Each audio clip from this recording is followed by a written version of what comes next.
ಏನು ಗೊತ್ತಾ, ನಾನು I just decoding on my way to the press meet. 5 ನಿಮಿಷ like you have given no Satya and ಕಲ್ಕಿ ಬಗ್ಗೆ 5 ನಿಮಿಷ ಗ್ಯಾಪಲ್ಲಿ, ಇದು 5 ದಿವಸಕ್ಕೆ ಗ್ಯಾಪಲ್ಲಿ UI ಮತ್ತು ಮ್ಯಾಕ್ಸ್ ರಿಲೀಸ್ ಆಯಿತು. With Max coming in theatres as it collections come down for UI ಅಂತ. ನಮಗೆ ಗೊತ್ತೇ ಇಲ್ಲ ನಮ್ಗೆ ಯಾವ ಪಿಕ್ಚರ್ ಪಕ್ಕದಲ್ಲಿ ರಿಲೀಸ್ ಆಗಿದೆ ಇದಾಗಿದೆ ಗೊತ್ತಿಲ್ಲ. ನಾವು ಹಿಂಗೆ ಅನ್ಕೊಂಡು ಹೋಗ್ತಾ ಇದೀವಿ ಅಷ್ಟೇ. Okay, we know only about UI. Okay, that's it. No is Max again I am asking. ಅದು ನಾನು ಹೇಳ್ತಿದ್ದು ಮಾರ್ಕೆಟ್ ಇದು ಮಾರ್ಕೆಟ್. ಇಲ್ಲಿ ನಾವು ಇಟ್ಕೊಂಡ್ರೆ ಅಲ್ಲಿ ಪಕ್ಕದಲ್ಲಿ ಒಬ್ಬ ಬಂದು ಇಟ್ಕೊಂತಾನೆ, ಇಲ್ಲೊಬ್ಬ ಬಂದು ಇಟ್ಕೊಂತಾನೆ. ಅದು ಮಾರ್ಕೆಟ್ ಆ್ಯಕ್ಚುಲಿ. ತೆಲುಗು ತಮಿಳು ಫಿಲ್ಮ್ಗಳು ಬರ್ತಾ ಇರುತ್ತೆ. ಅದು ನಮಗೂ ಅದಕ್ಕೆ ಸಂಬಂಧನೇ ಇಲ್ಲ. ನಮ್ಮ ಸಿನಿಮಾ ನಮ್ಮಿದು, ನಾವು ಅದ್ರ ಬಗ್ಗೆ ಮಾತಾಡ್ತಿದ್ದೀವಿ ಅಷ್ಟೇ. Okay sir, thank you. Sir ಈ ಕಡೆ, ಸರ್ ಈ ಕಡೆ. ನಮಸ್ಕಾರ. ನಮಸ್ಕಾರ. ಈಗ ನೀವು ಬುದ್ಧಿವಂತರಾಗಿದ್ದರೆ ಎದ್ದೋಗಿ. ಇದು ಸಿನಿಮಾದೊಳಗೊಂದು ಸಿನಿಮಾ ಬರುತ್ತೆ, ಅದ್ರ ಅಗತ್ಯತೆ ಇತ್ತ ಅಂತ ಒಂದು ಪ್ರಶ್ನೆ. ಆಮೇಲೆ ಅದರಿಂದ ನಿರ್ಮಾಪಕರಿಗೆ ಎಫೆಕ್ಟ್ ಆಗಿದೆಯಾ ಅನ್ನೋ ಪ್ರಶ್ನೆ ಕಾಡ್ತಿದೆ. ಯಾಕಂದರೆ ಸೋಷಿಯಲ್ ಮೀಡಿಯಾದಲ್ಲಿ ಅದೇ ಜಾಸ್ತಿ ಹಾಕ್ಕೊಂಡು ಇದು ಮಾಡಿದ್ರು. ಏನಾಯ್ತದ? ಅದು ತುಂಬ ಎಫೆಕ್ಟ್ ಆಗಿಲ್ವಾ ಸಿನಿಮಾಗೆ? ಅಂದರೆ ಡೈವರ್ಸ್ ಎಫೆಕ್ಟ್ ಆಗಿಲ್ವಾ ಅಂತ. ಅದನ್ನ ಎಂಜಾಯ್ ಮಾಡಿರಲ್ಲ, ತುಂಬಾ ಖುಷಿ ಪಟ್ರಲ್ಲ ಅದನ್ನ. ಅಲ್ಲಿ ಏನು ನಿಮ್ಗೆ ಯಾರಿಗೂ ಏನು ಬೇಜಾರು ಮಾಡಿಲ್ಲ. ಅಲ್ಲಿ ಏನಂದ್ರೆ ನಿಜವಾದ ಬುದ್ಧಿವಂತರು ದಡ್ರ ತರ ಇರ್ತಾರೆ. ದಡ್ರ ನಂತರ ಬುದ್ಧಿವಂತ ಅನ್ಕೊಂಡು ಮಾತಾಡ್ತಾ ಇರ್ತೀವಿ ನಾವು. ಅಲ್ಲ, ಬುದ್ಧಿವಂತರಾಗಿದ್ರೆ ನೋಡಿ ಸೈಲೆಂಟ್ ಆಗಿ ಕೂತಿದ್ದಾರೆ. ಬುದ್ಧಿವಂತರಾಗಿದ್ರೆ ಬುದ್ಧಿವಂತ ಅಂತ ಕೈಲಿ ಹಿಡ್ಕೊಂಡ್ಬಿಟ್ಟು ಹಿಂಗೆ ಅದು ಹಂಗೆ ಅಂತ ಇರ್ತೀನಿ. ಅಲ್ಲಲ್ಲ, ನನ್ನ ಬಗ್ಗೆ ನಾನು ಹೇಳ್ಕೊಂಡ್ರೆ ಅದಷ್ಟೇ. ಅದ್ರಲ್ಲಿ ಅದು ಪ್ರೇಕ್ಷಕರ ಮನಸ್ಥಿತಿಯಾಗಿರುತ್ತೆ. ನಾನು ಬುದ್ಧಿವಂತ ಅಂತ ಇರುತ್ತೆ ಅಂತ ಇಟ್ಕೊಳ್ಳಿ. ನಾನು ನೋಡಲ್ಲ ಸಿನಿಮಾ, ನಾನು ಎದ್ದೋಗಿ ಅಂತ ಹೇಳ್ಬಿಟ್ಟಿದ್ದಾರೆ ಉಪ್ಪಿ. ಸೋಷಿಯಲ್ ಮೀಡಿಯಾದಲ್ಲಿ ಅದನ್ನೇ ಹಾಕೊಂಡು ಜಡಿತಿದ್ದಾರೆ. ಹಂಗಾಗಿ ನಾನು ನೋಡೋದಿಲ್ಲ ಸಿನಿಮಾ. ಅದು ಎಫೆಕ್ಟ್ ಆಯ್ತಾ ಇಲ್ವಾ ಅಂತ ಸಿನಿಮಾಕ್ಕೆ ನನಗೆ ಅನ್ನಿಸ್ತಾ ಇದೆ. ಎಫೆಕ್ಟ್ ಆಗಿದೆಯಾ ಇಲ್ಲ ಆಗಿದೆ ಅನ್ನಿಸ್ತಿದೆ ನನಗೆ. ಅದು ಕಲೆಕ್ಷನ್ ಹೇಳ್ತಲ್ಲ ನಿಮಗೆ, ಕಲೆಕ್ಷನ್ ಹೇಳ್ತಾರೆ ನಿಮ್ಗೆ. ಆಮೇಲೆ ಸಿನಿಮಾ ಒಳಗಿನ ಸಿನಿಮಾ ಅದು. ನಿಮ್ಗೆ ಅಲ್ಲಿ 2 ಸಿನಿಮಾ ಇದೆ, ಓಕೆನಾ? ಬಟ್ ಹೊರಗಿನವ್ರಿಗೆ ಗೊತ್ತಿಲ್ವಲ್ಲ, ಸೋಷಿಯಲ್ ಮೀಡಿಯಾದಲ್ಲಿ ಗೊತ್ತಿಲ್ಲ ಯಾರಿಗೂ. ನೀವು ಮಾತಾಡಿ, ನಿಮಗ್ ಗೊತ್ತಾಯ್ತಲ್ಲ, ನೀವು ಆಡಿಯನ್ಸ್ ಅಲ್ವಾ? ಹೌದು, ನಿಮಗ್ ಗೊತ್ತಾಯ್ತಲ್ವಾ 2 ಸಿನಿಮಾ ಇದೆ ಅಂತ? ಹೌದು. ಫಸ್ಟ್ ಸಿನಿಮಾ ನಂಗೆ ಹಾಕಿದ್ದಾನೆ ಏನಕ್ಕೆ ಅಂತ ಗೊತ್ತಾಯ್ತಾ? Sir social media. ಒಂದ್ ನಿಮಿಷ ನಾನು ಕೇಳೋ ಕ್ವಶನ್ಗೆ ಆನ್ಸರ್ ಮಾಡ್ಬಿಡಿ. ಫಸ್ಟ್ ಒಂದು ಸಿನಿಮಾ ಸ್ಟಾರ್ಟ್ ಆಗುತ್ತೆ, ಕರೆಕ್ಟ್ ಅಲ್ವಾ? ಹೌದು. ಅದ್ರಲ್ಲಿ ಆ ಕಾರ್ಡ್ ಬರುತ್ತೆ. ಹೌದು. ಲಾಸ್ಟ್ ಅಲ್ಲಿ ಮತ್ತೆ ಅದೇ ಸಿನಿಮಾ ಓಪನ್ ಆಗುತ್ತೆ. ಹೌದು. ಆ ಡೈರೆಕ್ಟರ್ ಏನ್ ಹೇಳ್ತಾನೆ? ನಾನು ಕಥೆನೇ ಮಾಡಲ್ಲ, ನಾನೇನೋ ಬೇರೆ ತೋರಿಸ್ತೀನಿ ಅಂತಾನೆ. ಹೌದು. ಫೈನಲಿ ಏನ್ ಹೇಳ್ತಾನೆ ಅವ್ನು? End focus ಏನಂತಾನೆ?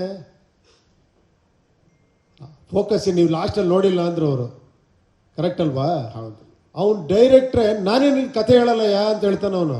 ಈ ಡೈರೆಕ್ಟ್ರು ಎಗೈನ್ ನಾನೊಂದು ಸ್ಟೋರಿ ಹೇಳಿ ನೀನು ಮಿಸ್ಲೀಡ್ ಮಾಡಲ್ಲ, ನಿನ್ನ ಸ್ಟೋರಿ ನೀನು ನೋಡ್ಕೋ ಅನ್ನೋ ಥರ ಕತೆ ಇದು.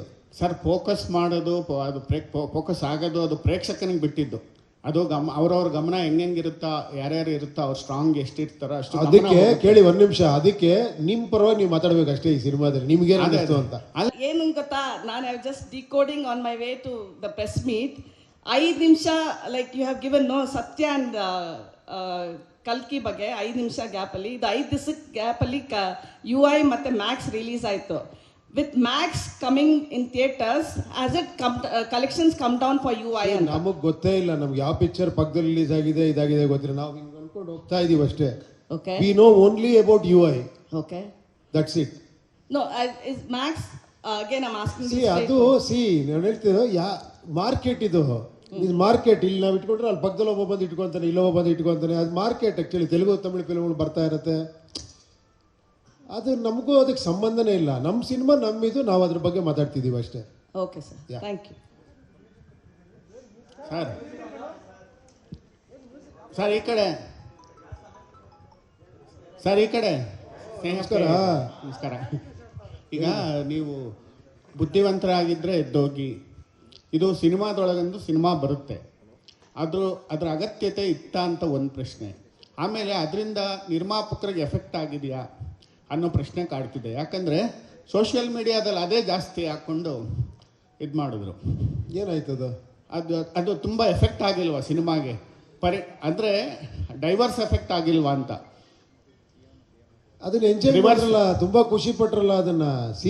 ಅಲ್ಲಿ ಏನು ನಿಮ್ಗೆ ಯಾರಿಗೂ ಏನು ಬೇಜಾರು ಮಾಡಿಲ್ಲ. ಅಲ್ಲಿ ಏನಂದ್ರೆ ನಿಜವಾದ ಬುದ್ಧಿವಂತರು ದಡ್ರ ತರ ಇರ್ತಾರೆ.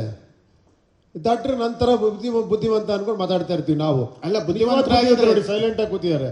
ಬುದ್ಧಿವಂತರಾಗಿದ್ರೆ ಬುದ್ಧಿವಂತ ಅಂತ ಕೈಲಿ ಹಿಡ್ಕೊಂಡ್ಬಿಟ್ಟು ಹಿಂಗೆ ಅದು ಹಂಗೆ ಅಂತ ಇರ್ತೀನಿ. ಅಲ್ಲಲ್ಲ, ನನ್ನ ಬಗ್ಗೆ ನಾನು ಹೇಳ್ಕೊಂಡ್ರೆ ಅದಷ್ಟೇ. ಅದ್ರಲ್ಲಿ ಅದು ಪ್ರೇಕ್ಷಕರ ಮನಸ್ಥಿತಿಯಾಗಿರುತ್ತೆ. ನಾನು ಬುದ್ಧಿವಂತ ಅಂತ ಇರುತ್ತೆ ಅಂತ ಇಟ್ಕೊಳ್ಳಿ. ನಾನು ನೋಡಲ್ಲ ಸಿನಿಮಾ, ನಾನು ಎದ್ದೋಗಿ ಅಂತ ಹೇಳ್ಬಿಟ್ಟಿದ್ದಾರೆ ಉಪ್ಪಿ. ಸೋಷಿಯಲ್ ಮೀಡಿಯಾದಲ್ಲಿ ಅದನ್ನೇ ಹಾಕೊಂಡು ಜಡಿತಿದ್ದಾರೆ. ಹಂಗಾಗಿ ನಾನು ನೋಡೋದಿಲ್ಲ ಸಿನಿಮಾ. ಅದು ಎಫೆಕ್ಟ್ ಆಯ್ತಾ ಇಲ್ವಾ ಅಂತ ಸಿನಿಮಾಕ್ಕೆ ನನಗೆ ಅನ್ನಿಸ್ತಾ ಇದೆ. ಎಫೆಕ್ಟ್ ಆಗಿದೆಯಾ ಇಲ್ಲ ಆಗಿದೆ ಅನ್ನಿಸ್ತಿದೆ ನನಗೆ. ಅದು ಕಲೆಕ್ಷನ್ ಹೇಳ್ತಲ್ಲ ನಿಮಗೆ, ಕಲೆಕ್ಷನ್ ಹೇಳ್ತಾರೆ ನೀವು. ಆಮೇಲೆ ಸಿನಿಮಾ ಒಳಗಿನ ಸಿನಿಮಾ ಅದು. ನಿಮ್ಗೆ ಅಲ್ಲಿ 2 ಸಿನಿಮಾ ಇದೆ, ಓಕೆನಾ? ಬಟ್ ಹೊರಗಿನವ್ರಿಗೆ ಗೊತ್ತಿಲ್ವಲ್ಲ, ಸೋಷಿಯಲ್ ಮೀಡಿಯಾದಲ್ಲಿ ಗೊತ್ತಿಲ್ಲ ಯಾರಿಗೂ. ನೀವು ಮಾತಾಡಿ, ನಿಮಗ್ ಗೊತ್ತಾಯ್ತಲ್ಲ, ನೀವು ಆಡಿಯನ್ಸ್ ಅಲ್ವಾ? ಹೌದು, ನಿಮಗ್ ಗೊತ್ತಾಯ್ತಲ್ವಾ 2 ಸಿನಿಮಾ ಇದೆ ಅಂತ? ಹೌದು. ಫಸ್ಟ್ ಸಿನಿಮಾ ನಂಗೆ ಹಾಕಿದ್ದಾನೆ ಏನಕ್ಕೆ ಅಂತ ಗೊತ್ತಾಯ್ತಾ ಸರ್? Social media. ಒಂದ್ ನಿಮಿಷ ನಾನು ಕೇಳೋ ಕ್ವಶನ್ಗೆ ಆನ್ಸರ್ ಮಾಡ್ಬಿಡಿ. ಫಸ್ಟ್ ಒಂದು ಸಿನಿಮಾ ಸ್ಟಾರ್ಟ್ ಆಗುತ್ತೆ, ಕರೆಕ್ಟ್ ಅಲ್ವಾ? ಹೌದು. ಅದ್ರಲ್ಲಿ ಆ ಕಾರ್ಡ್ ಬರುತ್ತೆ. ಹೌದು. ಲಾಸ್ಟ್ ಅಲ್ಲಿ ಮತ್ತೆ ಅದೇ ಸಿನಿಮಾ ಓಪನ್ ಆಗುತ್ತೆ. ಹೌದು. ಆ ಡೈರೆಕ್ಟರ್ ಏನ್ ಹೇಳ್ತಾನೆ? ನಾನು ಕಥೆನೇ ಮಾಡಲ್ಲ, ನಾನೇನೋ ಬೇರೆ ತೋರಿಸ್ತೀನಿ ಅಂತಾನೆ. ಹೌದು. ಫೈನಲಿ ಏನ್ ಹೇಳ್ತಾನೆ ಅವ್ನು? ಎಂಡ್ ಫೋಕಸ್ ಏನಂತಾನೆ? ಫೋಕಸ್ ನೀವು ಲಾಸ್ಟ್ ಅಲ್ಲಿ ನೋಡಿಲ್ಲ ಅಂದ್ರೆ ಅವರು, ಕರೆಕ್ಟ್ ಅಲ್ವಾ? ಹೌದು. ಅವ್ನು ಡೈರೆಕ್ಟ್ರೆ ನಾನೇ ನಿನ್ ಕತೆ ಹೇಳಲ್ಲ ಅಂತ ಹೇಳ್ತಾನೆ ಅವನು. ಈ ಡೈರೆಕ್ಟ್ರು ಎಗೈನ್ ನಾನೊಂದು ಸ್ಟೋರಿ ಹೇಳಿ ನೀನು ಮಿಸ್ಲೀಡ್ ಮಾಡಲ್ಲ, ನಿನ್ ಸ್ಟೋರಿ ನೀನು ನೋಡ್ಕೋ ಅನ್ನೋ ಥರ ಕತೆ ಇದು. ಸರ್, ಫೋಕಸ್ ಮಾಡೋದು, ಅದು ಫೋಕಸ್ ಆಗೋದು ಅದು ಪ್ರೇಕ್ಷಕನಿಗೆ ಬಿಟ್ಟಿದ್ದು. ಅದು ಅವ್ರವ್ರ ಗಮನ ಹೆಂಗಿರುತ್ತಾ, ಯಾರ್ಯಾರು ಇರುತ್ತಾ, ಅವ್ರು ಸ್ಟ್ರಾಂಗ್ ಎಷ್ಟಿರ್ತಾರ ಅಷ್ಟು. ಅದಕ್ಕೆ ಕೇಳಿ ಒಂದ್ ನಿಮಿಷ, ಅದಕ್ಕೆ ನಿಮ್ ಪರವಾಗಿ ನೀವು ಮಾತಾಡ್ಬೇಕು ಅಷ್ಟೇ ಈ ಸಿನಿಮಾದಲ್ಲಿ. ನಿಮ್ಗೇನು ಅನಿಸ್ತು ಅಂತ. 150 ಸುದ್ದಿ,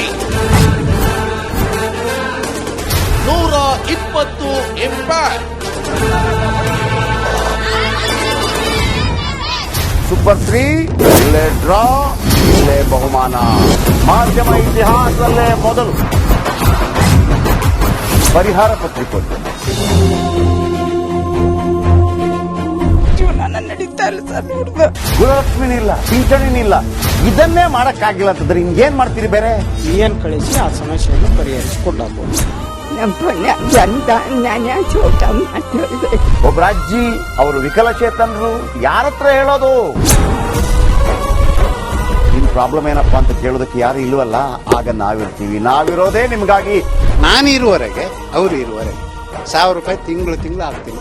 ಆದ್ರೆ ಈ ಕೆಲಸ ಇದೆಯಲ್ಲ, ಯಾವತ್ತೂ ಕೂಡ ಶಾಶ್ವತವಾಗಿ ನಮಗೊಂದು ಒಳ್ಳೆ ನೆನಪನ್ನ ಕೊಡುತ್ತೆ, ನಮ್ಮನ್ನ ಕಾಪಾಡುತ್ತೆ. 24 ಗಂಟೆಯಲ್ಲಿ ಅವರ ಬದುಕು ಬದಲಾಗಿ ಹೋಯಿತು. ನಾವು ರಿಪಬ್ಲಿಕ್ ಕನ್ನಡ, ನೇಷನ್ ಫಸ್ಟ್. ಸಮಾಜ ನಮಗೆ ಬಹಳ ಮುಖ್ಯವಾಗಿರುತ್ತೆ. ನಾವು ಆ ಜಾತಿ ಈ ಜಾತಿ ಅಂತ ನೋಡೋದಿಲ್ಲ. ಸಮಾಜದ ಕಟ್ಟ ಕಡೆ ವ್ಯಕ್ತಿ ಯಾರಿರ್ತಾನೆ, ಅದು ಯಾವುದೇ ಜಾತಿಯವನಾಗಿರ್ಬೋದು, ಯಾರ ಕಷ್ಟದಲ್ಲಿದ್ದಾನೆ ಅವನ ಪರವಾಗಿರ್ತಾನೆ. ಕನ್ನಡಕ್ಕೆ ಧನ್ಯವಾದ. ನಾವು 1 ವರ್ಷದ ನಿರ್ಭೀತ ಪತ್ರಿಕೋದ್ಯಮ ರಿಪಬ್ಲಿಕ್ ಕನ್ನಡ. ಇದು ನಿಮ್ಮ ಧ್ವನಿ.